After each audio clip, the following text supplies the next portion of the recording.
ఈరోజు ఒక మంచి అంశాన్ని మీకు తెలియజేయాలని నేను ఆశపడుతున్నానండి. మనందరం కూడా శ్రద్ధగా వినాలని కోరుకుంటున్నానండి. ఈరోజు మరి ప్రపంచవ్యాప్తంగా ఉన్న వారిలో మరి ఎక్కువ శాతం మరి ఉపయోగించే పదం ఏంటంటే, ఎక్కువ శాతం ఉపయోగించే మాట ఏంటంటే నా ఇష్టం, నాకు నచ్చినట్టుగానే బ్రతుకుతాను, నా ఇష్టం, నాకు నచ్చినట్టుగానే బ్రతుకుతాను అని అంటూ ఉన్నప్పుడు మనం వింటూ ఉంటాం అన్నమాట. అలాగే కొంతమంది అయితే స్టేటస్లో పెట్టేది ఏంటంటే మై లైఫ్ మై రూల్స్ అంటారు. మై లైఫ్ మై రూల్స్ అని స్టేటస్ పెడుతూ ఉంటారు. మరి బాగా గమనించండి, నా ఇష్టం, నాకు నచ్చినట్టుగా బ్రతుకుతాను అని ఎక్కువ శాతం మంది దగ్గర మనం వింటూ ఉంటాము. అసలు నా ఇష్టం, నాకు నచ్చినట్టు బ్రతుకుతా అంటే కుదురుతుందా అంటే అస్సలు కుదరదండి. మై లైఫ్ మై రూల్స్ అంటే కుదురుతుందా అంటే అస్సలు కుదరదండి. ఎందుకంటే ఈ లైఫ్ ఎవరిచ్చారో తెలుసా? కీర్తన గ్రంథము 139వ అధ్యాయము 14-16 వచనం వరకు చదవాలి. 14 చదవండి. 14 వచ్చింది. 13 చదవండి. నా అంతరింద్రియములను నువ్వే కలుగజేసావు దేవా, నా తల్లి గర్భమందు నన్ను నిర్మించిన వాడవు నీవే. చాలమ్మా, తల్లి గర్భమందే దేవుడు నిన్ను నిలబెట్టి నీకు ఈ లైఫ్ ఇచ్చాడు. ఎందుకో తెలుసా? లైఫ్ లాంగ్ ఆయన కొరకు బ్రతుకుతావని. దేవుడు నీకు ఈ లైఫ్ ఎందుకు ఇచ్చాడు తెలుసా? లైఫ్ లాంగ్ ఆయన కొరకు నువ్వు బ్రతుకుతావని. మై లైఫ్ మై రూల్స్ అంటే కుదరదండి. అర్థమవుతుందండి? మై లైఫ్ మై రూల్స్ అంటే కుదరదు. తల్లి గర్భంలో దేవుడు నిన్ను నిలబెట్టి నీకు లైఫ్ ఇచ్చాడు. తండ్రిలోనికి 50 కోట్ల శుక్రకణాలు పైగా వస్తాయి. 50 కోట్ల కంటే పైగా శుక్రకణాలు వస్తాయి. అన్ని ఫలదీకరణం చెందవు, ఒకటే చెందుతుంది. అలా చెందిన వాడివే, అలా ఫలదీకరణం చెంది మరి ఈ భూమి మీద నిలబడి ఉన్నవాడివే నీవు. దేవుడు నువ్వే రావాలనుకున్నాడు, నువ్వే కావాలనుకున్నాడు, నువ్వే ఆయన గురించి చెప్పాలి అనుకున్నాడు. అందుకే దేవుడు నీకు ఈ లైఫ్ ఇచ్చాడు. ఈ లైఫ్లో మరి దేవుని కోసమే మనం బ్రతకాలి, దేవుని కోసం బ్రతకాలండి. లేదండి మాకు నచ్చినట్టుగానే బ్రతుకుతానంటే అస్సలు కుదరదండి. ఎందుకంటే ఒక రెఫరెన్స్ చూసి దానికి వివరణ ఇస్తాను, చాలా జాగ్రత్తగా అర్థం చేసుకోండి. నిర్గమాకాండము 19వ అధ్యాయము 6వ వచనం. నిర్గమాకాండము 19వ అధ్యాయము 6వ వచనం. సమస్త భూమియు నాదే కదా. మీరు బాగా అర్థం చేసుకోవాలండి, చాలండి. సమస్త భూమి నాదే కదా. సమస్త భూమి ఎవరిదండి? దేవునిది, నీది కాదు, దేవునిది. సమస్త భూమి ఎవరిది? దేవునిది. మరి దేవుని భూమి మీద నివసిస్తున్న నీవు నా ఇష్టం, నాకు నచ్చినట్టుగా బ్రతుకుతానంటే కుదురుతుందా? అస్సలు కుదరదు. మీకు అర్థం అవ్వాలంటే చెప్తాను నేను. డిమార్ట్కి మీరు వెళ్తారు. డిమార్ట్ ఎవరిది? రామకృష్ణన్ దమానీది. రామకృష్ణన్ దమానీది అంటారు కదా. మీరు డిమార్ట్కి వెళ్ళినప్పుడు నా ఇష్టం, నాకు నచ్చినట్టుగా నేను ఉంటానని అక్కడ ఉన్నవన్నీ కూడా లాగేయడం కానీ, లేకపోతే అక్కడ ఇచ్చిన టైమింగ్ ఉంటుంది, ఆ టైమింగ్ని క్రాస్ చేసి ఇంకా నేను ఎక్కువసేపు షాపింగ్ చేస్తాను అంటాం కానీ అంటే కుదురుతుందా? కుదరదు. ఎందుకంటే అది రామకృష్ణన్ దమానీది. దానికంటూ కొన్ని రూల్స్ అండ్ రెగ్యులేషన్స్ ఉన్నాయి.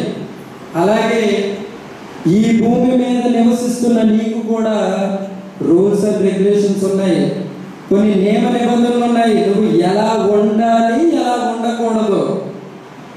అర్థమైందండి? నువ్వు ఎలా ఉండాలి, ఎలా ఉండకూడదని బైబిల్ గ్రంథం ద్వారా తెలియజేస్తున్నాడు. భూమి మీద మనిషి నా ఇష్టం అండి, నాకు నచ్చినట్టుగా బ్రతుకుతా. ఇప్పుడు ఏంటి అనేవాళ్ళు చాలామంది చూసాం. నా ఇష్టం అని నాకు నచ్చినట్టుగా బ్రతుకుతానంటే కుదరదు. ఎందుకంటే ఇది దేవుడు సృష్టించిన భూమి. దేవుని ఇష్ట ప్రకారమే నువ్వు బ్రతకాలి. దేవుని ఇష్ట ప్రకారమే బ్రతకాలి. నాకు నచ్చినట్టు బ్రతుకుతా అంటే కుదరదు. అయినా మేము వినవండి, నాకు నచ్చినట్టుగానే బ్రతుకుతాను అని ఎవరైనా అంటే కనుక ఇది చాలా చక్కగా మరి మీరు బైబిల్ గ్రంథం నుండి తెలియజేయాలి.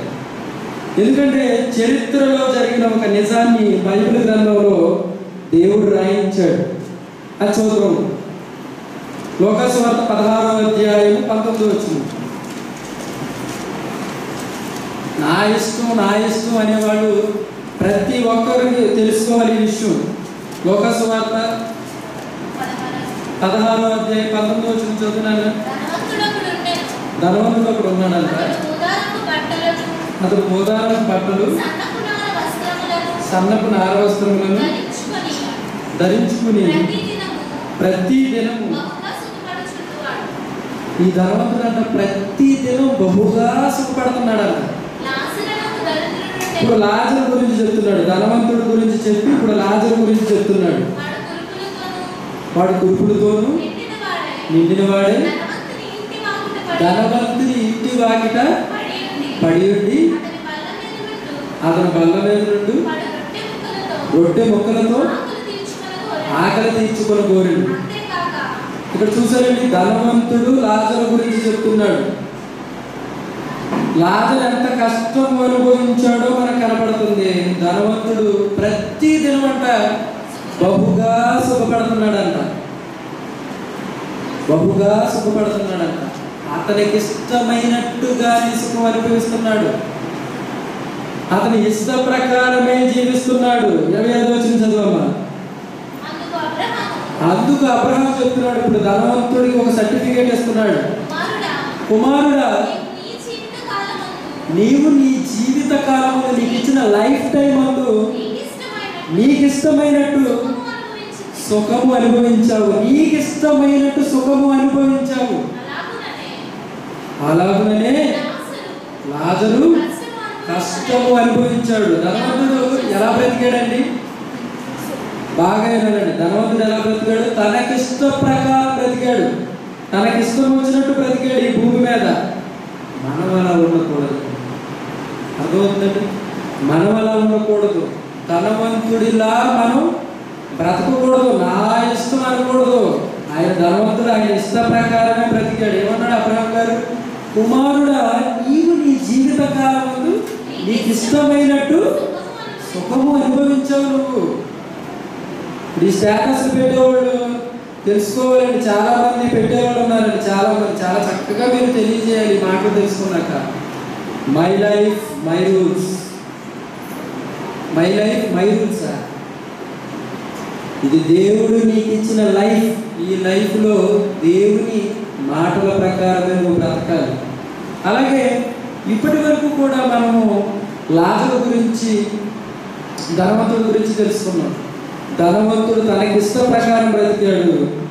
లాజరు కష్టము అనుభవించాడు. అంటే దేవునికి ఇష్టడుగా బ్రతికాడు. దేవునికి ఇష్టడుగా కష్టపడ్డాడు ఈ భూమి మీద. మరి అలా ఎవరైనా కష్టపడిన వారు ఇంకా బైబిల్ గ్రంథంలో ఎవరైనా ఉన్నారా అంటే అది కూడా మనం చూద్దామండి. లోకాసు వార్త అపోస్తుల కార్యములు 13వ అధ్యాయం 22వ వచనం చూడండి. అది కూడా మనం చూద్దాం. అపోస్తుల కార్యం 13వ అధ్యాయం 22వ వచనం. తరువాత అతను తొలగించి దావీదును వారికి రాజుగా ఏర్పరిచాడు. మరియు ఆయన, నేను యెష్షయి కుమారుడైన దావీదు నేను కనుగొన్నాను. అతడు నా ఇష్టానుసారుడైన మనుష్యుడు. అతడు నా ఉద్దేశములన్నీ నెరవేర్చాడు. దావీదు గారిలో మనం బ్రతకాలి. దేవునికి ఇష్టలుగా మనం ఉండాలి ఈ భూమి మీద. దేవుని ఉద్దేశాన్ని మనం నెరవేర్చాలి. నెరవేర్చాలండి. అలాగే మరి మనందరికీ కూడా మార్గదర్శి, మరి మనందరికీ కూడా మార్గం క్రీస్తు అని మీ అందరికీ తెలుసు. క్రీస్తు ఈ భూమి మీద శరీరధారిగా ఉన్న దినములలో ఆయన ఎలాంటి మాట మాట్లాడాడంటే నిజంగా అద్భుతమైన మాట అండి. మరి అందరూ కూడా మరి రిఫరెన్స్ చూడాలని నేను ఆశపడుతున్నాను. అని చూద్దాం. యోహాను సువార్త 8:29 వచ్చింది. యోహాను సువార్త 8:29 వచ్చింది. నన్ను పంపినవాడు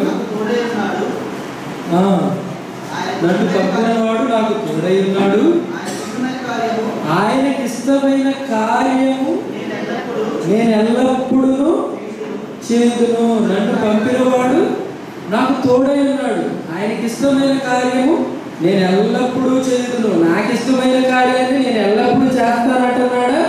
దేవుడికి ఇష్టమైన కార్యాన్ని ఎల్లప్పుడూ చేస్తానంటున్నాడా?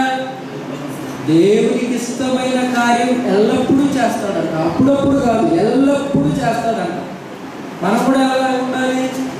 ఎల్లప్పుడూ చేసేవారిగా ఉండాలి. మనకి మాదిరి ఇచ్చిపోయడం రాయబడ్డారు కదా బైబిల్ గ్రంథంలో. ఎల్లప్పుడూ కూడా దేవునికి ఇష్టమైన కార్యాలు చేయాలి. మరి ఈ కాకినాడ పట్టణంలో కూడా మరి దేవునికి ఇష్టమైన కార్యాలు, మరి మీలో అనేక మంది మరి మీటింగ్స్ పెట్టడం, మరి అవన్నీ కూడా నేను చూస్తూ ఉంటాను ఎప్పుడైనా మరి నేను ఇక్కడ ఉంటున్నప్పుడు కూడా. అలాగే అన్నయ్య గారు కూడా మరి దేవునికి ఇష్టమైన కార్యాలు మరి ఎన్నో ఈ కాకినాడ పట్టణంలో జరిగించారు. దేవునికి ఇష్టమైన కార్యాలు ఎల్లప్పుడూ చేయాలి, ఎల్లప్పుడూ చేయాలి, అప్పుడప్పుడు కాదు. యేసు ప్రభువులాగా ఎల్లప్పుడూ చేయాలి. అలాగే మన శరీరాల గురించి కూడా మనం చూద్దాం. 1 కొరింథీ 12:18 వచ్చింది.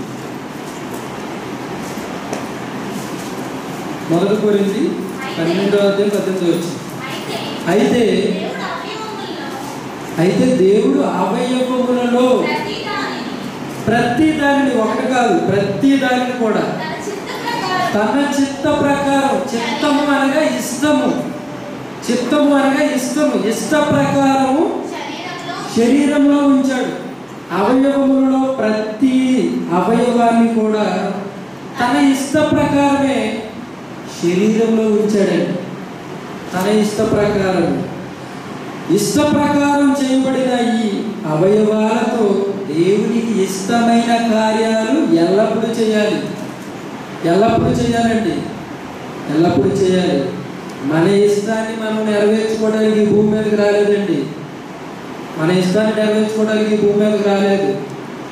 చాలామందికి ఇష్టాలు ఉంటాయి కదండి. వాళ్ళకి ఎలా అయితే ఇష్టంగా ఉన్నదో అలాగే బ్రతుకుతారు.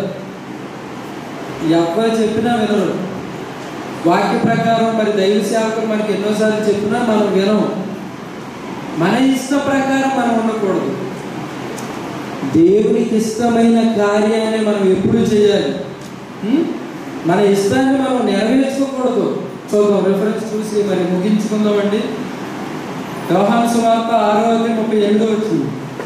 యోహాను సువార్త 6:38 వచ్చింది. నా ఇష్టాన్ని నెరవేర్చుకున్నటకు నేను రాలేదు. నన్ను పంపాడు కదా తండ్రి అయిన దేవుడు. ఆయన చిత్తాన్ని నెరవేర్చుటకే పరలోకంలో నుండి దిగి వచ్చాను నేను. నా ఇష్టాన్ని నేను నెరవేర్చుకోవడానికి రాలేదంటున్నాడండి.